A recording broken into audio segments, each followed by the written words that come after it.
Tiffin recipe তৈরি করার জন্য এখানে 1 কাপ পরিমাণ আটা নিয়েছি। নাস্তার পরিমাণ অনুযায়ী আটা কম বেশি করে নিতে পারেন। স্বাদ মতন লবণ দিয়ে দিচ্ছি, চায়ের চামচের হাফ চামচ পরিমাণ কালো জিরে, চায়ের চামচের হাফ চামচ পরিমাণ এখানে আমি চিনি দিয়েছি। সব উপকরণগুলো প্রথমে ভালো করে মিশিয়ে নিয়েছি। এখন ময়ান করার জন্য এখানে আমি তেল দিয়ে দিলাম। আর অবশ্যই এই নাস্তাটা তৈরি করার জন্য তেল দিয়ে ময়ানটা করে নেবেন, এতে করে এই নাস্তা উপরের লেয়ারটাও অনেক বেশি মুচমুচে হবে আর দীর্ঘ সময় মুচমুচে থাকবে। আর এভাবে ময়ান করার আগে এখানে চিনিটা দেওয়ার চেষ্টা করবেন। ভাজার সময় নাস্তার উপরের সাইডের কালার খুব সুন্দর আসে আর খেতেও অনেক বেশি মজা লাগে। একেবারে মিষ্টি হয় না, কিন্তু এর স্বাদটা কিন্তু অনেকটাই পরিবর্তন হয়। তা ময়ানটা তো ভালো করে দিয়েছি, এখন এখানে আমি অল্প অল্প করে পানি দিয়ে আটাটাকে মাখিয়ে নিচ্ছি।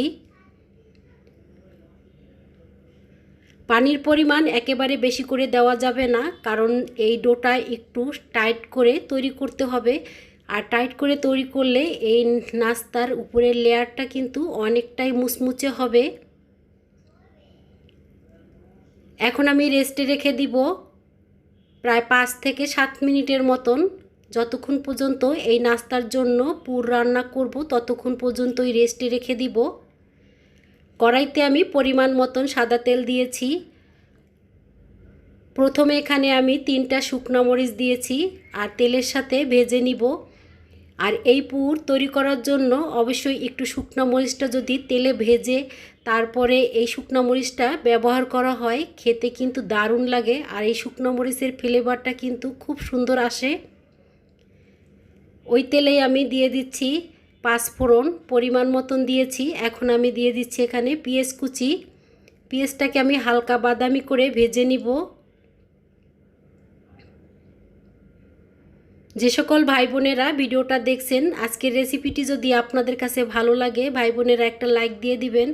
আর আশা করি সবাই ফুল ভিডিওর সাথে থাকবেন। আজকে যে নাস্তাটা তৈরি করছি এই নাস্তাটা কিন্তু খেতে অনেক বেশি মজা। আপনি একবার যদি তৈরি করে খেয়ে থাকেন, দেখবেন আপনি দোকানের সিঙ্গারা পুরি আর খেতে ভালো লাগবে না। ঘরের তৈরি খাবার যে এতটা স্বাদ একবার তৈরি করলেই বুঝতে পারবেন। আলুর এই পুর রান্না করার জন্য সেরকম মশলার প্রয়োজন হয় না, হাতের কাছে সামান্য কিছু উপকরণ থাকলেই এই পুর রান্না করে নিতে পারবেন। অফ ক্যামেরায় আমি মাঝারি সাইজের 2টি আলু সিদ্ধ করে নিয়েছিলাম আর সেই আলুগুলো এখন আমি হাত দিয়ে ভেঙে দিয়েছি। এই পুর রান্না করার জন্য আলুগুলো হাত দিয়ে ভেঙে নিলেই হবে, এখানে আলাদা করে ম্যাশার দিয়ে ম্যাশ করতে হবে না। আলুর পুর রান্না করার জন্য এখানে যেই মশলাগুলো দিয়েছি সেই মশলাগুলোর ভিডিও স্কিপ হয়ে গেছে, দেখাতে পারলাম না, দুঃখিত ভাই বোনেরা। এখানে আমি স্বাদ মতন লবণ দিয়েছি। শুকনো মরিচ যে তেলে নিয়েছিলাম তেলে সেটা হাত দিয়ে একটু গুঁড়ো করে দিয়েছি।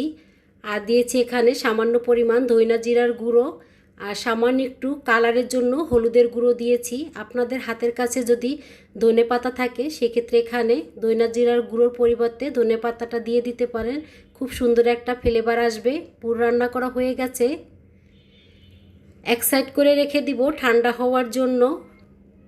রেস্টে রাখার ডো এখন কিন্তু আগের থেকে অনেকটাই নরম হয়েছে আর এজন্যই যে কোনো মুচমুচে খাস্তা নাস্তার জন্য এই ডোটা একটু টাইট করে তৈরি করে নেবেন, সেক্ষেত্রে কিন্তু নাস্তাটা খুব সুন্দরভাবে তৈরি হবে। আর যদি আটা ময়দা মাখানোর সময় নরম হয়ে যায় সেক্ষেত্রে কিন্তু দোকানের সিঙ্গারার মতন উপরের লেয়ারটা খাস্তা হবে না। এই নাস্তা তৈরি করার জন্য এখানে যেহেতু আমি 1 কাপ পরিমাণ আটা নিয়েছিলাম সেজন্য এখানে আমি বড় করে 2টা লেচি কেটে নিয়েছি। তো একটা রুটি আপনাদেরকে আমি বেলে দেখাচ্ছি, রুটিটার পরিমাণটা আমি কতটুক রেখে কতটুক পাতলা করে রুটিটা বেলেছি।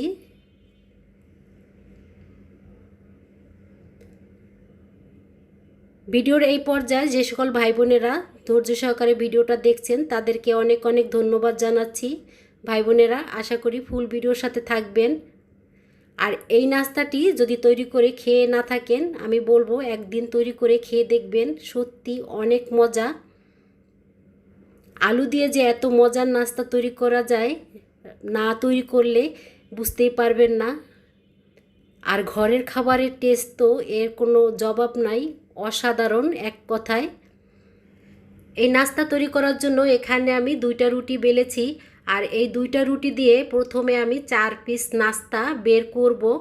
তারপরে এই সাইড থেকে যে কেটে নিব, সেই কাটার অংশগুলো দিয়ে আমি পরবর্তীতে অফ ক্যামেরায় নাস্তা তৈরি করে নিব।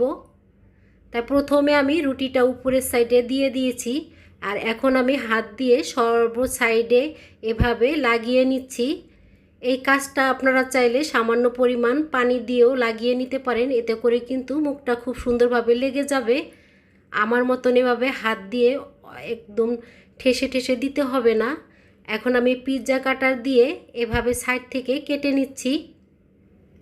রুটির চারো সাইড থেকে কেটে আটার ডোগুলো এক সাইড করে রেখে দিব, আর এগুলো দিয়ে অফ ক্যামেরায় আমি আবার নাস্তা তৈরি করে নিব।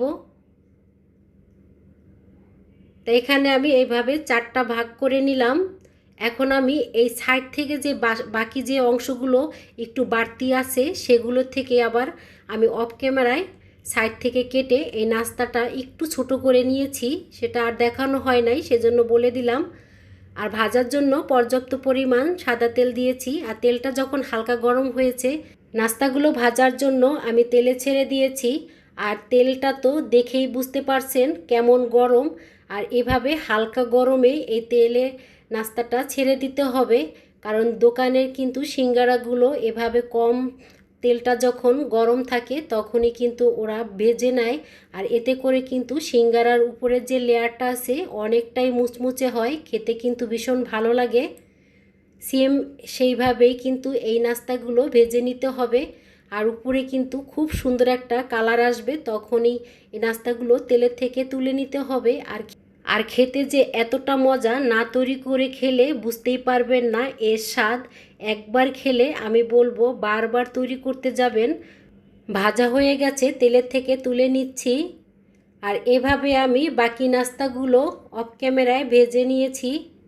এখান থেকে 1 পিস নাস্তা যে খাবে সে দ্বিতীয় পিস চেয়ে খেতে বাধ্য হবে, এতটাই মজা।